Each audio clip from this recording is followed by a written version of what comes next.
Hey everyone, this is Thinking Christian, and in this video what I want to do is talk about the relationship between the philosophies of Jesus, Kant, and Rawls. I think this is very interesting, and what I think it's going to do is show some parallel threads and maybe show that Kant and Rawls were more influenced by Christianity, especially Rawls. I think Kant, it's pretty obvious, than maybe they initially thought, or maybe then it's obvious to us who maybe have been socialized into a secular type of society. So let's go ahead and get started. Now, Jesus, I don't think really needs much of an introduction, especially if you're watching this channel. What I like to say is he's the goat and the good shepherd.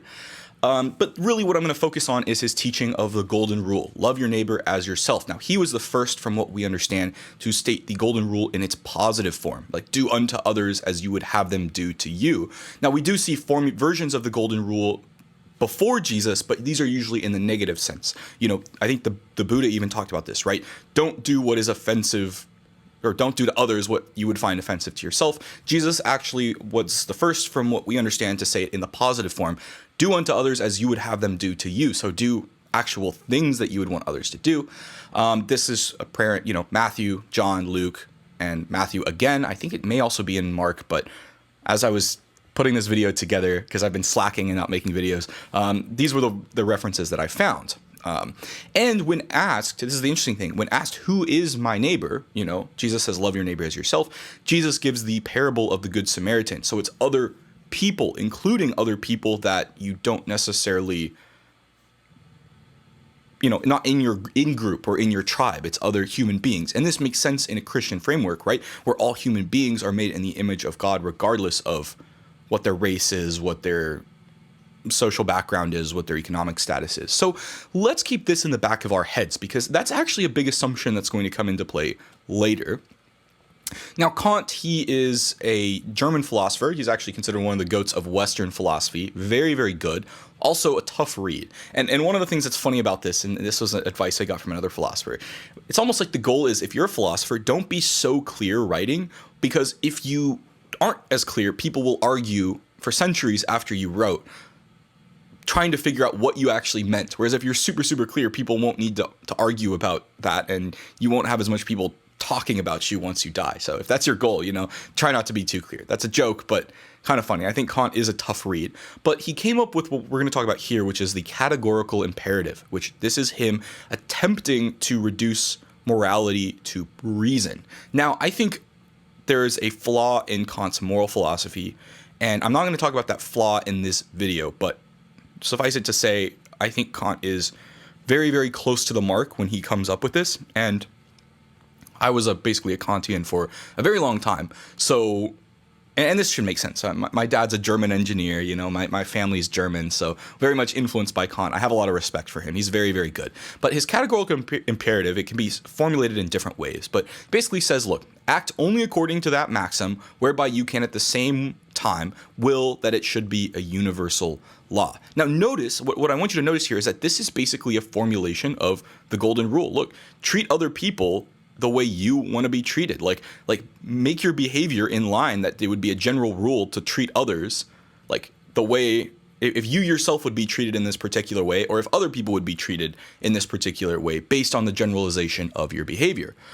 He also says it this way: look, act so that you treat humanity both in your own person and in the person of every other human being, never merely as means, but always at the same time as an end. So what Kant is saying is we should be treating others as an ends in themselves, not merely means to our own end. And this comes out of the golden rule as well, because it's basically like, we don't like being manipulated or being used, or I think most of us, we don't like being treated as means to someone else's end, so we should treat others as ends in themselves, just as we would like others to treat us as ends in themselves.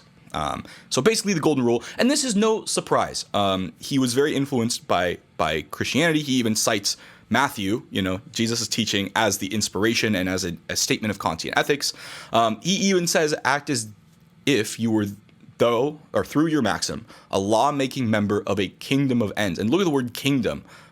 This is basically right out of the Bible. No surprise here.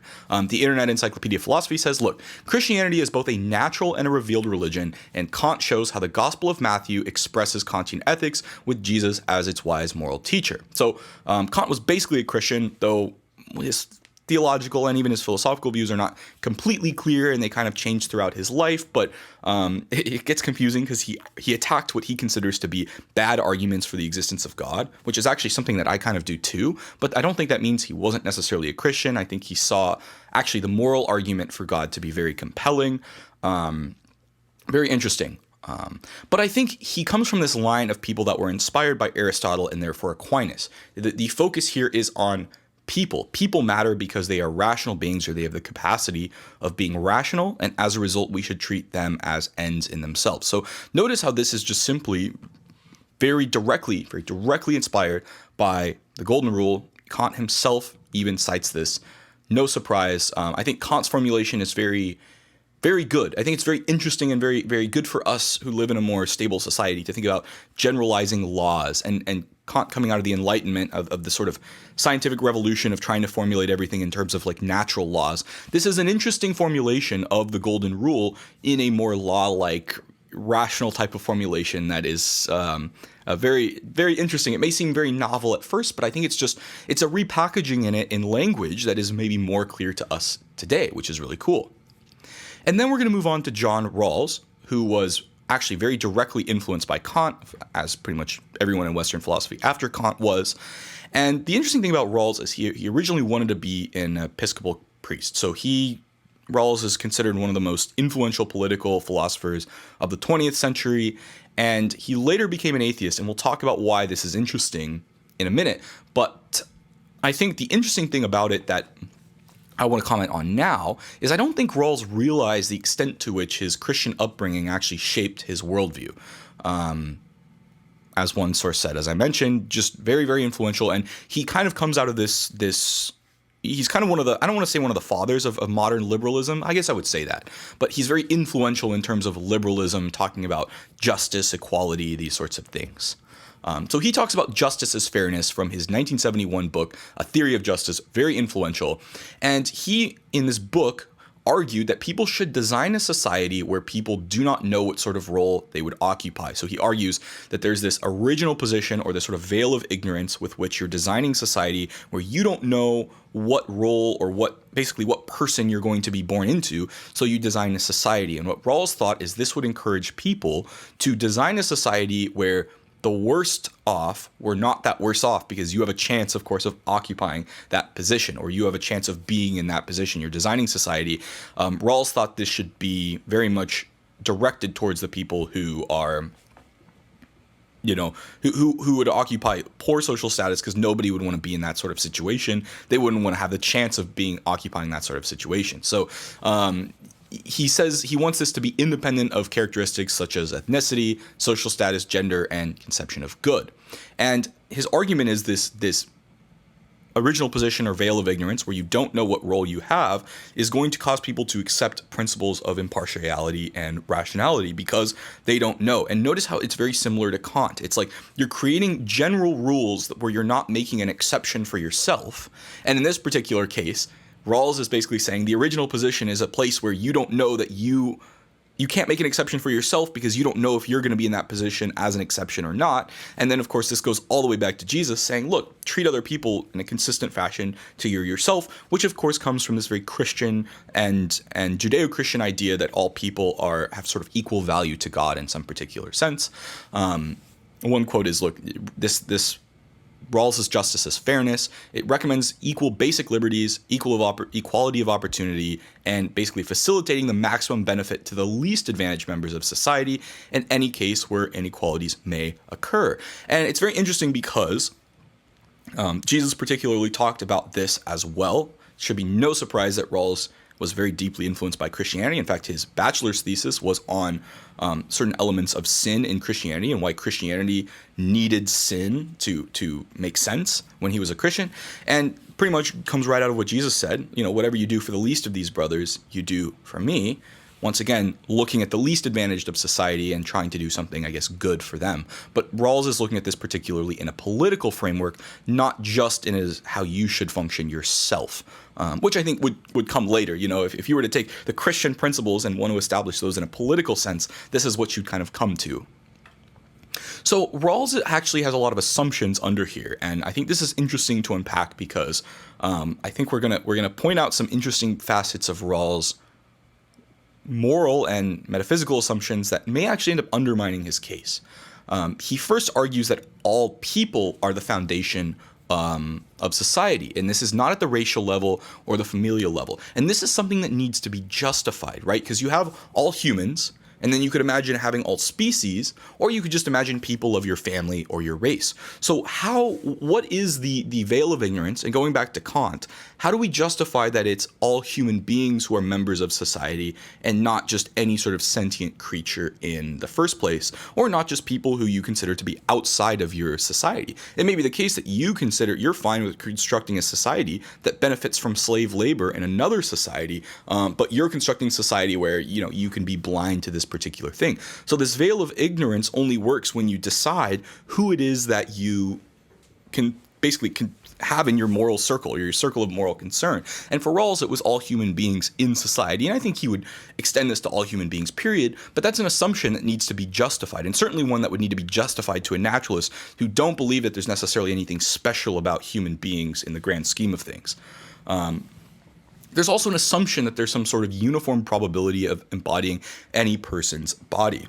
So suppose there was like a lower class of people, but you knew, based on your veil of ignorance, that you had a very low probability of embodying any of these people, or your original position, it's very rare that you would be in one of those positions versus in a high class position. So there's this assumption that every sort of person has their concerns and their desires and their suffering, these sorts of things, are all equal in some particular sense. And I think this is the Christian assumption that goes all the way back to Jesus and before, which once again not only gives each person equal value. That's kind of another way to say it.